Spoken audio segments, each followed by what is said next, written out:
गुरुर्ब्रह्मा गुरुर्विष्णुर्गुरुर्देवो महेश्वरः गुरुः साक्षात् परब्रह्म तस्मै श्रीगुरवे नमः. ഓം ശ്രീ സായിരാം. ലക്ഷക്കണക്കിന് ഭക്തർ കോടിക്കണക്കിന് പ്രശ്നങ്ങളുമായിട്ടാണ് ഭഗവാന്റെ സന്നിധിയിൽ എത്തുന്നത്.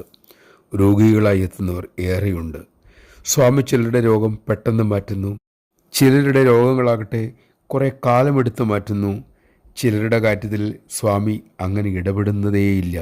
എന്താണ് ഈ വ്യത്യാസത്തിന് കാരണം? സമദർശിയായ ഭഗവാൻ പക്ഷപാതം പിടിക്കില്ലല്ലോ, എന്നിട്ടും എന്തേ സ്വാമി ഇങ്ങനെ എന്ന് ചിന്തിക്കുന്നവരുണ്ട്. അതിന് പണ്ഡിതന്മാർ പ്രമാണസഹിതം നൽകുന്ന വിശദീകരണം ശ്രദ്ധിക്കൂ. ചിലരുടെ രോഗങ്ങൾ കർമ്മഫലമായി ഉണ്ടാകുന്നതല്ല, അത് തികച്ചും ഇക്കാലത്തുണ്ടായതും ശാരീരിക തലത്തിൽ മാത്രം ഉള്ളതുമാണ്. അത്തരം രോഗങ്ങൾ സ്വാമി തൻ്റെ സങ്കല്പശക്തിയാൽ മാറ്റുന്നു, അല്ലെങ്കിൽ വിഭൂതി നൽകി മാറ്റുന്നു. പൂർവകർമ്മഫലമല്ലാത്ത രോഗങ്ങളെയാണ് സ്വാമി അധികവും മാറ്റാറുള്ളത് എന്നത് ഭഗവാന്റെ ചരിത്രത്തിൽ നമുക്ക് കാണാം. പക്ഷെ ചില സന്ദർഭങ്ങളിൽ അവിടുന്ന് അഹൈതുകീകൃപ മൂലം കർമ്മഫലത്തിൽ ഇടപെടുന്നു.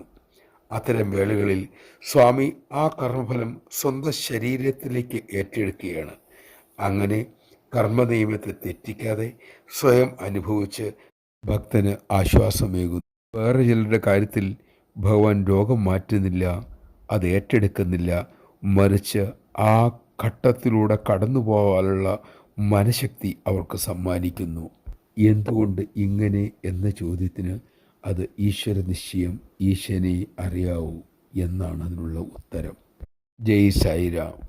ഏത് അവസ്ഥയാണെങ്കിലും അവിടുത്തെ ആശ്രയിച്ചാൽ മനസ്സ് ശാന്തമാകും എന്നുള്ളത് സത്യം.